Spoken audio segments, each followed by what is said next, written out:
Sachon se lisonjeava de que ele mostrasse irritação e concebeu uma imensa antipatia pela morena. Vai dançar? Este último ligou. Maybe, ele respondeu, e virou-se abruptamente para Sachon. Diga, nós velhos americanos devemos ficar juntos, você não acha? Não restam muitos de nós. O país está se enchendo de todos os tipos de estrangeiros.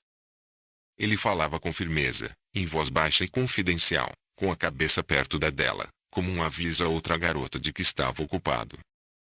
Da mesa ao lado, do lado oposto, um jovem havia escolhido Sachon. Seu vestido era duro. Seus companheiros, homens e mulheres, eram duros. Seu rosto estava inflamado, seus olhos tocados com selvageria. E você? Ele chamou. Você com os chinelos de veludo. Eu por você. A moça ao seu lado pôs o braço em volta de seu pescoço e tentou silenciá-lo, e pelo abafamento de seu abraço puderam ouvi-lo balbuciar. Eu digo a você que ela é boa. Observe-me atravessar e ganhá-la daqueles patins baratos. Garotos de Butchertown, Marie fungou. Os olhos de Sachon encontraram os olhos da garota, que a encarou com ódio. E nos olhos de Billy ela viu uma raiva mal-humorada latente. Os olhos estavam mais taciturnos, mais belos do que nunca, e nuvens e véus ilusos e sombras mudaram e se aprofundaram no azul deles até que deram a ela uma sensação de profundidade insondável. Ele havia parado de falar e não fazia nenhum esforço para falar. Não comece uma casa difícil, Bill, advertiu Bert. Eles são do outro lado da baía e não conhecem você, só isso. Bert levantou-se de repente, foi até outra mesa, sussurrou brevemente e voltou.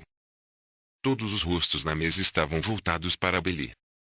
O ofensor levantou-se entrecortado, sacudiu a mão retentora de sua namorada e aproximou-se. Ele era um homem grande, com um rosto duro e maligno e olhos amargos. Além disso, ele era um homem subjugado. Você é o Big Bill Roberts, ele disse com voz grossa, agarrando-se à mesa enquanto cambaleava. Eu tiro meu chapéu para você. Peço desculpas. Admiro seu gosto por saias e acredito que isso seja um elogio, mas eu não sabia quem você era. Se eu soubesse que você era Bill Roberts, não haveria um pio da minha armadilha para moscas. Você me entendeu? Peço desculpas. Você vai apertar as mãos. Asperamente, Billy disse, está tudo bem, esqueça, garoto. E carrancudo ele apertou as mãos e com um movimento lento e maciço empurrou o outro de volta para sua própria mesa. Sachon estava brilhando. Ali estava um homem, um protetor, algo em que se apoiar, de quem até os valentões de Butchertown tinham medo assim que seu nome era mencionado. Capítulo 4. Após o jantar, houve 2 bailes no pavilhão e, em seguida, a banda abriu caminho para o autódromo para os jogos. Os dançarinos os seguiram e, por todo o terreno, os grupos de piquenique deixaram suas mesas para participar. 5.000 pessoas lotaram as encostas gramadas do anfiteatro e invadiram a pista de corrida. Aqui, primeiro dos eventos, os homens faziam fila para um cabo de guerra.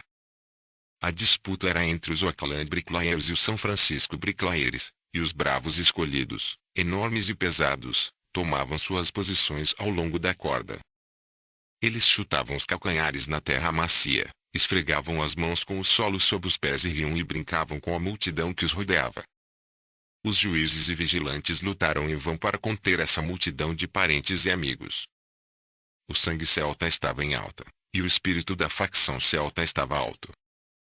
O ar estava cheio de gritos de alegria, conselhos, advertências e ameaças. Muitos optaram por deixar o lado do seu próprio time e ir para o lado do outro time com a intenção de contornar o jogo sujo. Havia tantas mulheres quanto homens entre os torcedores que se acotovelavam. A poeira dos pés que pisavam e se arrastavam levantou-se no ar, e Maria engasgou, tossiu e implorou a Bert que a levasse embora. Mas ele, o diabinho dentro dele exultante com a perspectiva de problemas, insistiu em se aproximar. Sachon agarrou-se a Billy, que lenta e metodicamente deu uma cotovelada e abriu caminho para ela. Não há lugar para uma garota, resmungou ele, olhando-a com uma expressão mascarada de distração, enquanto seu cotovelo esmagava com força as costelas de um grande irlandês que cedeu espaço. As coisas vão se soltar quando começarem a puxar. Eles beberam demais, e você sabe o que os mix são para uma casa difícil. Sachon estava muito deslocado entre esses homens e mulheres corpulentos. Ela parecia muito pequena e infantil, delicada e frágil, uma criatura de outra raça. Apenas o volume e os músculos habilidosos de Billy a salvaram. Ele estava continuamente olhando de rosto em rosto das mulheres e sempre voltando para estudar seu rosto. Nem ele ignorava o contraste que ele estava fazendo. Alguma agitação ocorreu a alguns metros de distância deles e, ao som de exclamações e pancadas, uma onda percorreu a multidão. Um homem grande, preso de lado no engarrafamento, foi empurrado contra Sachon, esmagando-a de perto contra Billy, que estendeu a mão para o ombro do homem com um impulso maciço que não foi tão lento como de costume. Um grunhido involuntário veio da vítima, que virou a cabeça, mostrando a pele loira avermelhada pelo sol e inconfundíveis olhos irlandeses raivosos. "O que você está comendo?" Ele rosnou. "Levante-se, você está de pé sobre ele", foi a resposta desdenhosa de Billy, enfatizada por um aumento de impulso. O irlandês grunhiu de novo e fez uma luta frenética para girar o corpo, mas os corpos em cunha de ambos os lados o seguravam como um torno. "Eu vou quebrar sua cara feia por você em um minuto", ele anunciou em um tom cheio de cólera. Então seu próprio rosto passou por uma transformação. O rosnado deixou os lábios e os olhos raivosos ficaram geniais. "E com certeza é você mesmo", disse ele. "Eu não sabia que era Yea Chauvin. Eu vi você lamber o sueco terrível, se você foi roubado na decisão." "Não, você não fez isso, Billy respondeu agradavelmente. "Você me viu levar uma boa surra naquela noite. A decisão foi correta." O irlandês agora estava radiante. Ele havia se esforçado para fazer um elogio com uma mentira, e o repúdio imediato à mentira serviu apenas para aumentar sua adoração de herói. "Claro, e foi uma surra", ele reconheceu, "mas você mostrou a coragem de um bando de gatos selvagens. Assim que conseguir liberar meu braço, vou apertar sua mão e ajudá-la a levantar isso, jovem." Frustrado na luta para trazer a torcida de volta, o árbitro deu um tiro de revólver para o ar, e o cabo de guerra começou. O pandemônio se soltou. Sachon, protegido pelos dois grandes homens, estava perto o suficiente da frente para ver muito do que se seguiu. Os homens na corda puxaram e se esforçaram até que seus rostos ficassem vermelhos com esforço e suas juntas estalassem. A corda era nova e, quando suas mãos escorregaram, suas esposas e filhas pularam, pegando a terra em 2 punhados e despejando-a na corda e nas mãos de seus homens para dar-lhes melhor aderência. Uma mulher robusta, de meia idade, levada além de si pela paixão da competição, agarrou a corda e puxou ao lado do marido, encorajando-o com gritos altos. Um observador do time adversário a arrastou gritando e foi derrubada como um novilho por um tapa na orelha de uma guerrilheira do time feminino.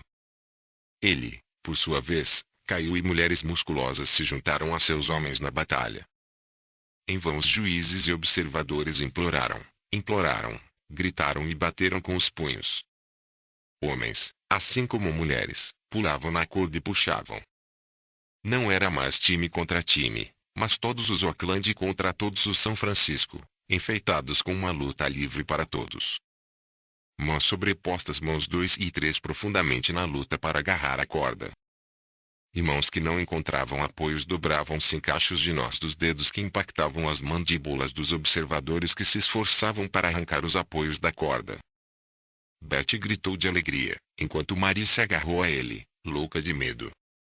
Perto da corda os lutadores iam caindo e sendo pisoteados. A poeira subia em nuvens, enquanto do além, ao redor, incapazes de entrar na batalha, podiam ser ouvidos os estridentes e impotentes gritos de raiva e gritos de raiva de homens e mulheres. Trabalho sujo, Billy murmurava sem parar, e, embora tenha visto muito do que aconteceu, auxiliado pelo amigável irlandês, ele estava fria e seguramente tirando o Sachon da confusão. Finalmente chegou o intervalo. A equipe derrotada, acompanhada por seu anfitrião de voluntários, foi arrastada às pressas pelo chão e desapareceu sob a avalanche de formas de luta dos espectadores. Deixando Sachon sob a proteção do irlandês em um redemoinho de calma, Billy mergulhou de volta na confusão. Vários minutos depois, ele apareceu com o casal desaparecido, Bert sangrando de um golpe na orelha, mas hilário, e Maria amarrotada e histérica. Isso não é esporte, ela repetia. É uma pena, uma vergonha suja. Temos que sair dessa, disse Billy. A diversão só começou. Ah, espere, Bert implorou. Vale $8. É barato a qualquer preço. Não vi tantos olhos roxos e narizes sangrando em um mês de domingo. Bem, volte e divirta-se, recomendou Billy. Vou levar as meninas lá em cima na colina onde podemos olhar. Mas não darei muito pela sua boa aparência se algum desses mix pousar em você. O problema acabou em um tempo surpreendentemente curto, pois do estande dos juízes ao lado da pista o locutor berrava o início da corrida ao pé dos meninos, e Bert, desapontado, juntou-se a Billy e as duas garotas na encosta olhando para a trilha. Havia corridas de meninos e corridas de meninas, corridas de mulheres jovens e velhas, de homens e mulheres gordas, corridas de sacos e corridas de 3 pernas, e os competidores se esforçavam ao redor da pequena pista em meio a um tumulto de torcedores entusiasmados. O cabo de guerra já foi esquecido e a boa natureza voltou a reinar. 5 jovens marcaram o alvo, agachando-se com as pontas dos dedos no chão e esperando o tiro do revólver de partida. 3 usavam meias e os 2 restantes usavam tênis de corrida com pontas. Corrida de jovens, Bert leu no programa. Um só prêmio, $25. Veja a ruiva com os espinhos, a próxima do lado de fora. São Francisco quer que ele vença. Ele é o craque deles, e há muitas apostas. Quem vai ganhar? Marie cedeu a conhecimento atlético superior de Billy. Como posso eu saber? Ele respondeu. Eu nunca vi nenhum deles antes. Mas todos me parecem bons. Que vença o melhor, só isso. O revólver foi disparado e os 5 fugitivos partiram. 3 foram superados no início. O ruivo liderava, com um jovem de cabelos pretos ao seu lado, e estava claro que a corrida estava entre os 2. Na metade da volta, o de cabelos negros assumiu a liderança em uma arrancada que pretendia durar até o fim. 10 pés ele ganhou, nem ruiva conseguiu cortá-lo uma polegada. O menino é uma raia, Billy comentou.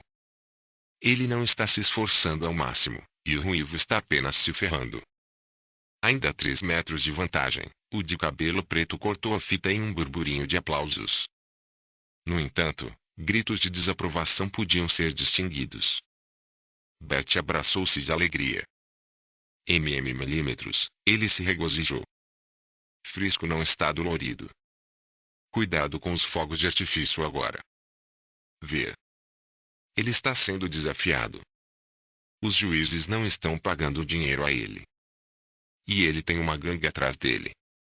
Oh. Oh. Oh. Não me divirto tanto desde que minha velha quebrou a perna. Por que eles não pagam a ele, Billy? Sachon perguntou. Ele ganhou. O bando de Frisco está desafiando como profissional, explicou Billy. É sobre isso que eles estão brigando. Mas não está certo. Todos correram atrás desse dinheiro, então são todos profissionais. A multidão surgiu, discutiu e rugiu na frente da arquibancada dos juízes. O estande era um prédio precário de 2 andares, o segundo andar aberto na frente, e ali os juízes podiam ser vistos debatendo tão acaloradamente quanto a multidão abaixo deles. Lá ela começa. Bert chorou. Oh, seu grosseirão. O corredor de cabelos pretos, apoiado por uma dúzia de torcedores, subia as escadas externas para os juízes. O dono da bolsa é amigo dele, disse Billy. Veja, ele o pagou, e alguns dos juízes estão dispostos e alguns estão brigando. E agora aquela outra gangue está subindo. Eles são do Redead. Ele se virou para Sachon com um sorriso tranquilizador. Estamos bem fora desta vez. Vai haver coisas difíceis lá em um minuto. Os juízes estão tentando fazer com que ele devolva o dinheiro, explicou Bert. E se ele não fizer isso, a outra gangue vai tirar isso dele. Ver. Eles estão tentando alcançá-lo agora. Bem acima de sua cabeça, o vencedor segurava o rolo de papel contendo os $25 de prata. Sua gangue, ao seu redor, rechaçava aqueles que tentavam apreender o dinheiro. Nenhum golpe havia sido desferido ainda, mas a luta aumentou até que a frágil estrutura balançou e balançou. Da multidão abaixo, o vencedor foi abordado de várias maneiras. Devolva, seu cachorro. Segure-se nisso, Tim. Você ganhou justo, Timmy. Devolva, seu ladrão sujo. Abusos impublicáveis, bem como conselhos amigáveis, foram lançados contra ele. A luta tornou-se mais violenta. Os partidários de Tim se esforçaram para segurá-lo do chão para que sua mão ainda estivesse acima das mãos que tentavam agarrar. Uma vez, por um instante, seu braço foi puxado para baixo. Novamente subiu. Mas, evidentemente, o papel havia se rompido e, com um último esforço desesperado, antes de cair, Tim jogou a moeda em uma chuva prateada sobre as cabeças da multidão abaixo. Seguiu-se então um período cansativo de discussões e brigas. Eu gostaria que eles terminassem, para que pudéssemos voltar para a dança, Mary reclamou. Isso não é divertido. Lenta e dolorosamente, a arquibancada dos juízes foi esvaziada, e um locutor, indo até a frente da arquibancada, abriu os braços pedindo silêncio. O clamor irado morreu. Os juízes decidiram, ele gritou, que este dia de boa camaradagem e fraternidade. Ouvir. Ouvir. Muitas das cabeças mais frias aplaudiram. Essa é a coisa. Sem brigas. Sem ressentimentos. E, portanto, o locutor tornou-se audível novamente. Os juízes decidiram colocar outra bolsa de $25 e repetir a corrida. E o Tim. Dezenas de gargantas berraram. E Tim. Ele foi roubado. Os juízes são podres. Novamente o locutor acalmou o tumulto com seu apelo de braço. Os juízes decidiram, por uma questão de bom senso, que Timothy McManus também concorrerá. Se ele ganhar, o dinheiro é dele. Agora, isso não iria abalar você? Billy resmungou com desgosto. Se Tim é elegível agora, ele era elegível da primeira vez. E se ele fosse elegível na primeira vez, então o dinheiro era dele. O ruivo vai se abrir dessa vez, Bert jubilou. E Tim também, Billy retrucou. Você pode apostar que ele está completamente louco e vai soltar os elos que estava segurando da última vez. Mais um quarto de hora foi gasto para limpar a pista da multidão animada, e desta vez apenas Tim e Ruivo marcaram. Os outros 3 jovens haviam abandonado o concurso. O salto de Tim, ao disparo do revólver, colocou-o a uma jarda limpa na liderança. Acho que ele é profissional, tudo bem, comentou Billy. E apenas olhe para ele ir. No meio do caminho, Tim liderava por 15 metros e, correndo rapidamente, mantendo a mesma liderança, ele desceu a reta final como um vencedor fácil. Quando diretamente abaixo do grupo na encosta, o incrível e impensável aconteceu. Parado perto da borda interna da pista estava um jovem elegante com uma bengala de interruptor de luz. Ele estava claramente deslocado em tal reunião, pois sobre ele não havia nenhuma marca registrada da classe trabalhadora. Depois disso, Bert achou que ele parecia um ótimo mestre de dança, enquanto Billy o chamava de o cara. No que dizia respeito a Timothy McManus, o jovem elegante era o destino, pois quando Tim passou por ele, o jovem, com extrema deliberação, enfiou sua bengala entre as pernas voadoras de Tim.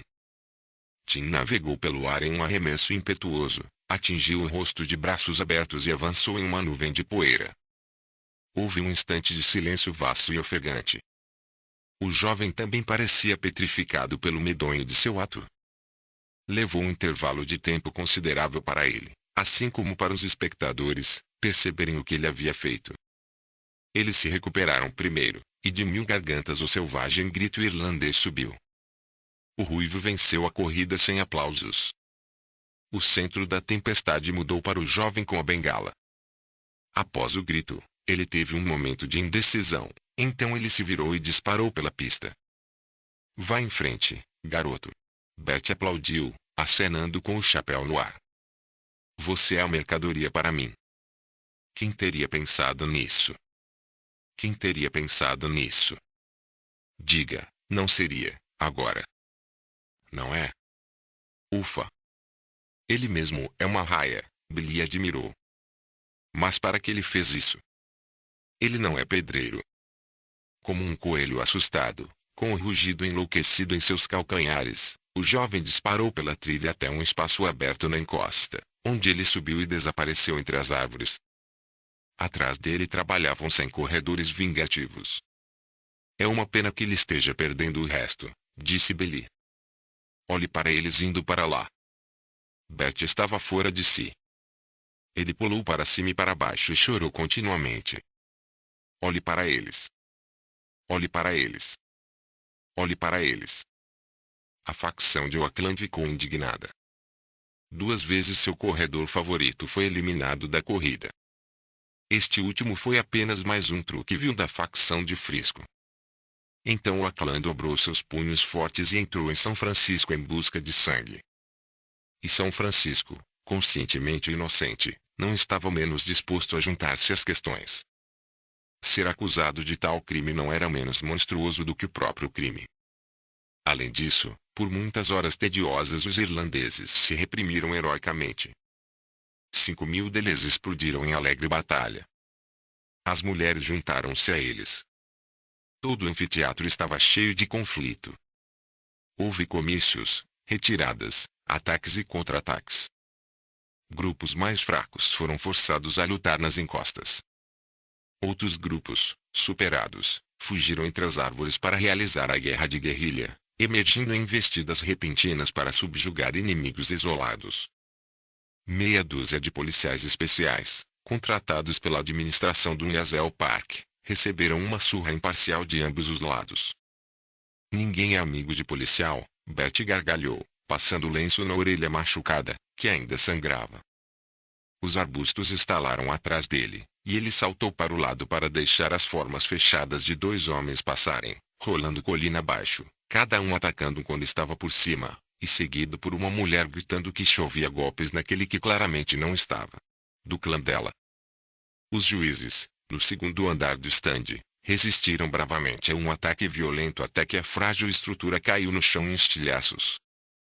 O que aquela mulher está fazendo?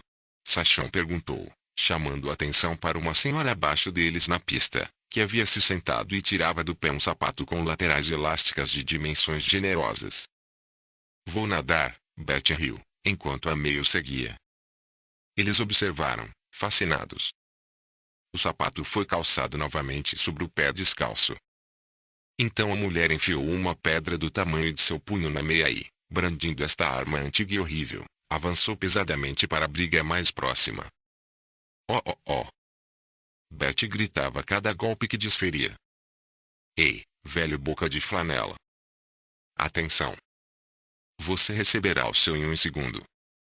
Oh! Oh! Um pêssego! Você viu isso? Viva a velha! Olhe para ela rasgando neles. Cuidado, minha velha. Ah. Sua voz morreu tristemente, enquanto a da meia, cujo cabelo havia sido agarrado por trás por outra amazona, girava em um semicírculo vertiginoso. Em vão, Maria agarrou seu braço dele, sacudindo-o para frente e para trás e protestando. Você não pode ser sensato. Ela chorou. É horrível. Eu digo a você que é horrível. Mas Bert era irreprimível. Vai lá, minha velha. Ele encorajou. Você ganha. Eu para você sempre. Agora é sua chance. Golpe. Oh. Meu. Um pêssego. Um pêssego. É a maior confusão que já vi, confidenciou Billy a Sachon. Com certeza leva os mix para michar. Mas para que aquele cara queria fazer isso? Isso é o que me pega. Ele não era um pedreiro, nem mesmo um trabalhador, apenas um cara maricas normal que não conhecia uma alma viva no terreno. Mas se ele queria criar uma casa violenta, certamente o fez. Olhe para eles. Eles estão brigando em todos os lugares. Ele caiu na gargalhada, tão forte que as lágrimas vieram aos seus olhos. O que é? Sachon perguntou, ansioso para não perder nada. É aquele cara, Billy explicou entre rajadas. Para que ele queria fazer isso? Isso é o que me irrita. Para que ele queria fazer isso? Houve mais barulho no mato, e duas mulheres irromperam no local, uma fugindo, a outra perseguindo. Quase antes que pudessem perceber, o pequeno grupo se viu imerso no espantoso conflito que cobria, se não a face da criação, pelo menos toda a paisagem visível de Oazel Park. A mulher em fuga tropeçou ao contornar um banco de piquenique e teria sido pega se não tivesse agarrado o braço de Marie para recuperar o equilíbrio e depois arremessado Marie nos braços da mulher que a perseguia. Essa mulher, de constituição robusta, de meia-idade irada demais para compreender, agarrou o cabelo de Marie com uma das mãos e ergueu a outra para bater nela. Antes que o golpe pudesse ser desferido, Billy agarrou os dois pulsos da mulher. Vamos, minha velha, pare com isso, disse ele apaziguador. Você está errado. Ela não fez nada. Então a mulher fez uma coisa estranha. Sem oferecer resistência, mas segurando o cabelo da garota, ela ficou parada e calmamente começou a gritar. O grito era horrivelmente composto de susto e medo. No entanto, em seu rosto não havia medo nem medo. Ela olhou para Billy com frieza e avaliação, como se para ver como ele reagia. Seu grito era apenas um pedido de ajuda ao clã. Ah, calhe a boca, seu machado de guerra. Bert vociferou, tentando arrastá-la pelos ombros. O resultado foi que os quatro balançaram para frente e para trás, enquanto a mulher calmamente continuou gritando. O grito tornou-se tocado pelo triunfo à medida que mais estrondos eram ouvidos no mato. Sachon viu os olhos lentos de Billy brilharem de repente com a dureza do aço e, ao mesmo tempo, ela o viu colocar pressão em seus punhos. A mulher soltou Marie e foi empurrada para trás e livre. Então o primeiro homem do resgate estava sobre eles. Ele não parou para investigar os méritos do caso. Foi suficiente que ele visse a mulher se afastando de Billy e gritando com uma dor que era em grande parte fingida. É tudo um engano, Billy gritou apressadamente. Pedimos desculpas, Sport. O irlandês balançou pesadamente. Billy se abaixou, interrompendo seu pedido de desculpas e, quando o punho cerrado passou por cima de sua cabeça, ele acertou a mandíbula do outro com a esquerda.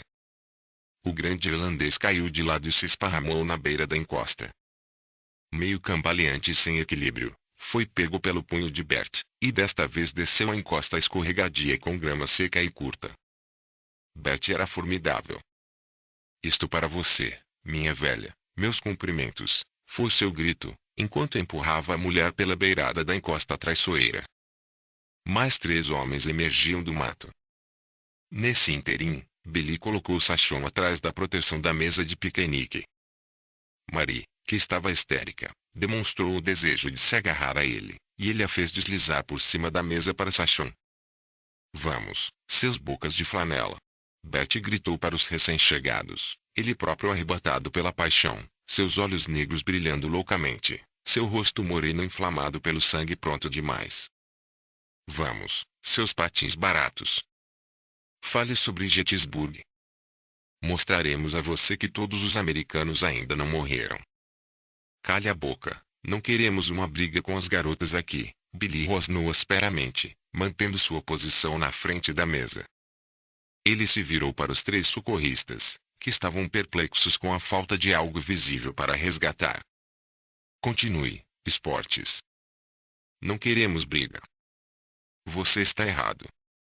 Eles não estão fazendo nada na linha de luta. Não queremos brigar, entendeu? Eles ainda hesitavam, e Billy poderia ter evitado problemas se o homem que havia caído na margem não tivesse escolhido aquele momento infeliz para reaparecer, rastejando Grog sobre as mãos e os joelhos e mostrando o rosto sangrando. Novamente Bert o alcançou e o mandou ladeira abaixo, e os outros 3, com gritos selvagens, pularam sobre Billy, que socou, mudou de posição, abaixou-se e socou, e mudou de posição novamente antes de atacar pela 3ª vez. Seus golpes eram limpos e duros, desferidos cientificamente, com o peso de seu corpo por trás. Sachon, Observando, viu seus olhos e aprendeu mais sobre ele. Ela estava assustada, mas enxergava bem, e se assustou com o desaparecimento de toda a profundidade de luz e sombra nos olhos dele. Eles mostravam apenas a superfície, uma superfície dura e brilhante, quase vidrada, desprovida de qualquer expressão exceto seriedade mortal. Os olhos de Bert mostravam loucura. Os olhos dos irlandeses eram raivosos e sérios, mas nem todos sérios. Havia um brilho rebelde neles, como se gostassem da briga. Mas nos olhos de Billy não havia prazer. Era como se ele tivesse certo trabalho a fazer isso e decidisse obstinadamente a fazê-lo. Quase não notou mais expressão no rosto, embora não houvesse nada em comum entre ele e o que vira o dia todo. A infantilidade havia desaparecido. Esse rosto era maduro de uma forma aterradora e eterna. Não havia raiva nele, nem era impiedoso. Parecia ter brilhado tão duro e sem paixão quanto seus olhos. Algo lhe ocorreu das maravilhosas histórias de sua mãe sobre os antigos Sachões, e ele lhe pareceu um desses Sachões, e ela teve um vislumbre, no poço de sua consciência, de um barco longo e escuro, com uma proa como o bico de uma ave de rapina e de homens enormes, seminus, com capacetes alados, e um de seus rostos, parecia-lhe, era o rosto dele. Ela não raciocinou isso. Ela o sentiu e o visualizou como por uma clarividência impensável, e engasgou, pois a enxurrada da guerra havia acabado. Durou apenas alguns segundos. Bert estava dançando na beira da ladeira escorregadia e zombando dos vencidos que deslizaram impotentes para o fundo. Mas Billy assumiu o comando. Vamos, meninas, ele ordenou. Se controle, Bert. Temos que sair disso. Não podemos lutar contra um exército. Ele liderou a retirada, segurando o braço de Sachon, e Bert, rindo e jubiloso, fechou a retaguarda com uma Maria indignada que protestou em vão em seus ouvidos desatentos. Por 100 metros eles correram e se contorceram por entre as árvores, e então, sem nenhum sinal de perseguição aparecendo, eles diminuíram a velocidade para um passeio digno. Bert, o encrenqueiro, aguçou os ouvidos ao som abafado de pancadas e soluços e afastou-se para investigar. Oh! Olha o que eu achei! Ele chamou. Eles se juntaram a ele na beira de uma vala seca e olharam para baixo. No fundo estavam 2 homens, foragidos da luta, agarrados e ainda lutando. Eles choravam de pura fadiga e impotência, e os golpes que desferiam apenas ocasionalmente eram de mão aberta e ineficazes. Ei, seu garoto, jogue areia nos olhos dele, Bert aconselhou. É isso, seguiu e ele é seu. Pare com isso. Billy gritou para o homem, que estava seguindo as instruções, ou eu mesmo desço lá e bato em você. Está tudo acabado, você me entendeu? Está tudo acabado e todos são amigos. Agite e faça as pazes. As bebidas são por conta de vocês dois. Isso mesmo, aqui, me dê sua mão e eu puxo para fora. Eles os deixaram apertando as mãos e escovando as roupas um do outro. Logo vai acabar, Billy sorriu para Sachon. Eu os conheço. A luta é divertida com eles. E esta grande sucata fez do dia um sucesso vivante. O que eu disse é você, olhe para aquela mesa ali. Um grupo de homens e mulheres desgrenhados, ainda respirando pesadamente, apertavam as mãos de todos. Vamos dançar, Maria implorou, incitando-os na direção do pavilhão. Por todo o parque os pedreiros em guerra apertavam as mãos e faziam as pazes, enquanto os bares ao ar livre estavam lotados de bebedores. Sachon caminhou muito perto de Billy. Ela estava orgulhosa dele. Ele poderia lutar, e ele poderia evitar problemas. Em tudo o que aconteceu, ele se esforçou para evitar problemas. E, também, a consideração por ela e por Maria estava em primeiro lugar em sua mente. Você é corajoso, ela disse a ele. É como tirar doce de criança, ele rebateu. Eles só brigam. Eles não sabem boxe. Eles estão bem abertos, e tudo o que você precisa fazer é acertá-los. Não é uma luta de verdade, você sabe. Com um olhar perturbado e infantil nos olhos, ele olhou para os nós dos dedos machucados. E eu terei que conduzir a equipe amanhã com eles, ele lamentou. O que não é divertido, estou te dizendo, quando eles enrijecem. Capítulo 5. Às 8 horas a banda do Alvista tocou Home, Sweet Home. Após a corrida apressada pelo crepúsculo até o trem do piquenique, os 4 conseguiram assentos duplos um de frente para o outro. Quando os corredores e plataformas estavam lotados pela multidão hilária, o trem partiu para o curto percurso dos subúrbios até Auckland. Todo o vagão cantava uma partitura de músicas ao mesmo tempo, e Bert, com a cabeça apoiada no peito de Marie com os braços dela em volta dele, começou Onty Banks of Tiwabashi. E ele cantou a música até o fim, sem se deixar intimidar pelo tumulto de 2 lutas gerais, uma na plataforma adjacente, a outra na extremidade oposta do vagão, ambas finalmente subjugadas por policiais especiais aos gritos de mulheres e ao estrondo de vidro. Billy cantou uma canção lúgubre de muitas estrofes sobre um cowboy, cujo refrão era: enterre-me na solitária P.R. Hire. Essa é uma que você nunca ouviu antes, meu pai costumava cantá-la, disse ele a Sachon, que ficou feliz por ter terminado. Ela havia descoberto o primeiro defeito nele. Ele era surdo. Nenhuma vez ele esteve na chave. Não canto com frequência, acrescentou. Você pode apostar sua doce vida que ele não, exclamou Bert. Seus amigos o matariam se ele o fizesse. Todos eles zombam do meu jeito de cantar, ele reclamou para Sachon. Honestamente, agora, você acha isso tão podre assim? É. Talvez esteja um pouco achatado, ela admitiu relutantemente. Isso não soa monótono para mim, ele protestou. É uma brincadeira normal comigo. Aposto que Bert mandou você fazer isso. Você canta alguma coisa agora, Sachão. Aposto que você canta bem.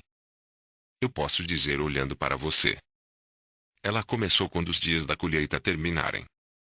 Bert e Marie juntaram-se a eles, mas quando Billy tentou adicionar sua voz, foi dissuadido por um chute na canela de Bert. Sachon cantou em um soprano claro e verdadeiro, fino, mas doce, e ela percebeu que estava cantando para Billy. Agora isso está cantando o que é, proclamou ele, quando ela terminou. Cante de novo. Vá em frente. Você faz isso direito. É ótimo. A mão dele deslizou para dela e a recolheu, e enquanto ela cantava novamente sentiu a onda de força dele fluir através dela. Olhe para eles de mãos dadas, Bert zombou. Apenas segurando as mãos como se estivessem com medo. Olhe para Marie e para mim. Vamos lá, seus pés frios. Reunir. Se não o fizer, parecerá suspeito. Já tenho minhas suspeitas. Você está armando alguma coisa. Não havia como confundir sua insinuação, e Sachon sentiu suas bochechas arderem. Entre em ação, Bert, reprovou Billy. Cale-se. Maria acrescentou o peso de sua indignação. Você é muito cru, Bert Wanhope, e não quero mais nada com você. Aí. Ela retirou os braços e o empurrou, apenas para recebê-lo com perdão meia dúzia de segundos depois. Vamos, nós 4, Bert continuou irreprimivelmente. A noite é uma criança. Vamos fazer um tempo, Pabst Café primeiro, e depois alguns. O que você diz, Bill? O que você diz, Sachão? O jogo da Marie. Sachon esperou e se perguntou, meio doente de apreensão por este homem ao lado dela, que ela conhecia há tão pouco tempo. Não, ele disse lentamente. Eu tenho que trabalhar duro amanhã, e acho que as meninas também. Sachon o perdoou por sua surdez. Aqui estava o tipo de homem que ela sempre soube que existia. Foi por um homem assim que ela esperou. Ela tinha 22 anos, e seu primeiro pedido de casamento veio quando ela tinha 16. A última havia ocorrido apenas um mês antes, do capataz da lavanderia, e ele era bom e gentil, mas não jovem. Mas este ao lado dela, ele era forte, gentil e bom, e jovem. Ela era muito jovem para não desejar a juventude. Teria havido descanso da goma extravagante com o capataz, mas não haveria calor. Mas este homem ao seu lado. Ela se viu a ponto de apertar involuntariamente a mão dele que segurava dela. Não, Bert, não brinque, ele está certo, Marie estava dizendo. Temos que dormir um pouco. Amanhã é amido fino e o dia todo de pé. Sachon se deu conta de que ela certamente era mais velha que Billy. Ela olhou furtivamente para a suavidade de seu rosto, e a infantilidade essencial dele, tão desejada, a chocou. Claro que ele se casaria com uma garota anos mais jovem que ela. Quantos anos ele tinha? Será que ele era muito jovem para ela? Como ele parecia ficar inacessível, ela foi atraída para ele de forma mais convincente. Ele era tão forte, tão gentil. Ela viveu os acontecimentos do dia. Não havia nenhuma falha ali. Ele tinha pensado nela e em Marie, sempre. E ele rasgou o programa e dançou só com ela. Certamente ele gostou dela, ou não teria feito isso. Ela moveu ligeiramente a mão na dele e sentiu o contato áspero de seus calos de carroceiro. A sensação era deliciosa. Ele também moveu a mão para acomodar a dela, e ela esperou com medo. Ela não queria que ele se mostrasse como os outros homens, e poderia odiá-lo se ele ousasse aproveitar aquele leve movimento de seus dedos e colocar o braço em volta dela. Ele não o fez, e ela ardeu em direção a ele. Havia delicadeza nele. Ele não era nem cabeça dura, como Bert, nem grosseiro como os outros homens que ela conhecera. Pois ela teve experiências, nada agradáveis, e ela sofreu com a falta do que se chamava cavalheirismo, embora ela, por sua vez, carecesse dessa palavra para descrever o que ela adivinhava e desejava. E ele era um pugilista. O pensamento quase a fez ofegar. No entanto, ele não correspondia de forma alguma à sua concepção de pugilista. Mas, então, ele não era um pugilista. Ele havia dito que não. Ela resolveu perguntar a ele sobre isso algum dia se ele a levasse para sair novamente. No entanto, havia pouca dúvida disso, pois quando um homem dançava com uma garota o dia inteiro, ele não a largava imediatamente. Quase esperava que ele fosse um pugilista. Havia uma deliciosa cócega de maldade nisso. Os pugilistas eram homens tão terríveis e misteriosos. Na medida em que eram fora do comum e não eram meros trabalhadores comuns, como carpinteiros e lavadeiros, eles representavam um romance. Poder também eles representavam. Eles não trabalhavam para patrões, mas espetacular e magnificamente, com sua própria força, lutavam com o grande mundo e extraíam a vida esplêndida de suas mãos relutantes. Alguns deles até possuíam automóveis e viajavam com um séquito de treinadores e criados. Talvez tenha sido apenas a modéstia de Billy que o fez dizer que havia parado de lutar. E, no entanto, havia os calos em suas mãos.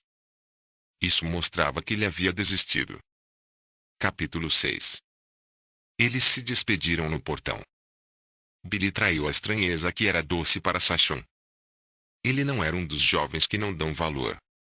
Houve uma pausa, enquanto ela fingia vontade de entrar em casa, mas esperava com secreta ânsia pelas palavras que queria que ele dissesse. "Quando vou te ver de novo?" Ele perguntou, segurando a mão dela na dele. Ela riu consentidamente. "Eu moro bem em Astrakland", ele explicou. "Você sabe que é onde fica o estábulo, e a maior parte de nossa equipe é feita nessa seção, então eu não bato muito aqui. Mas digamos..." A mão dele apertou a dela. "Nós só temos que dançar juntos um pouco mais. Vou te contar, o Clube Orindori tem seu baile quarta-feira. Se você não tem um encontro, tem?" "Não", ela disse. "Então quarta-feira. A que horas venho buscá-lo?" E quando eles combinaram os detalhes, e ele concordou que ela deveria dançar algumas das danças com os outros companheiros, e disse boa noite novamente, sua mão se fechou com mais força na dela e a puxou para ele. Ela resistiu um pouco, mas honestamente. Era o costume, mas ela sentiu que não devia, por medo de que ele pudesse entender mal. E ainda assim ela queria beijá-lo como nunca quis beijar um homem. Quando chegou, com o rosto voltado para o dele, ela percebeu que da parte dele era um beijo honesto. Não havia nada sugerido por trás disso. Robusto e gentil como ele, era quase virginal e não revelava muita prática na arte de dizer adeus.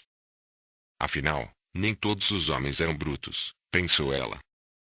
"Boa noite", ela murmurou. O portão rangeu sob sua mão, e ela se apressou pelo caminho estreito que levava até a esquina da casa. Quarta-feira, ele chamou suavemente. Quarta-feira, ela respondeu. Mas na sombra do beco estreito entre as duas casas ela ficou parada e se divertiu com o anel do pé dele caindo na calçada de cimento. Ela não continuou até que eles tivessem morrido completamente. Ela subiu as escadas dos fundos e atravessou a cozinha até seu quarto, registrando sua gratidão por Sarah estar dormindo. Acendeu o gás e, ao tirar o chapeuzinho de veludo, sentiu os lábios ainda formigando com o beijo. No entanto, isso não significava nada. Era o jeito dos jovens. Todos eles fizeram isso. Mas seus beijos de boa noite nunca formigaram, enquanto este formigava tanto em seu cérebro quanto em seus lábios. O que foi isso? O que isso significa? Com um súbito impulso, olhou-se no espelho. Os olhos estavam felizes e brilhantes. A cor que tingia suas bochechas tão facilmente estava nelas e brilhando. Foi um belo reflexo, e ela sorriu, em parte de alegria, em parte de apreciação, e o sorriso cresceu ao ver as fileiras regulares de fortes dentes brancos. Por que Billy não deveria gostar daquele rosto? Foi sua pergunta muda. Outros homens gostaram. Outros homens gostaram. Até as outras garotas admitiram que ela era bonita. Shelley Long certamente gostou da maneira como tornou a vida dela miserável. Ela olhou de lado para a borda do espelho onde a fotografia dele estava presa, estremeceu e fez uma careta de desgosto. Havia crueldade naqueles olhos, e brutalidade. Ele era um bruto. Por um ano, agora, ele a intimidava. Outros companheiros tinham medo de ir com ela. Ele os advertiu. Ela tinha sido forçada a ser quase uma escrava de suas atenções. Ela se lembrava do jovem contador da lavanderia, não um operário, mas um cavalheiro de mãos e voz suaves, a quem Shelley havia espancado na esquina porque se atrevera a vir levá-la ao teatro. E ela estava indefesa. Para o bem dele, ela nunca ousara aceitar outro convite para sair com ele. E agora, quarta-feira à noite, ela iria com Billy. Billy. Seu coração saltou. Haveria problemas, mas Billy a salvaria dele. Ela gostaria de vê-lo tentar bater em Billy,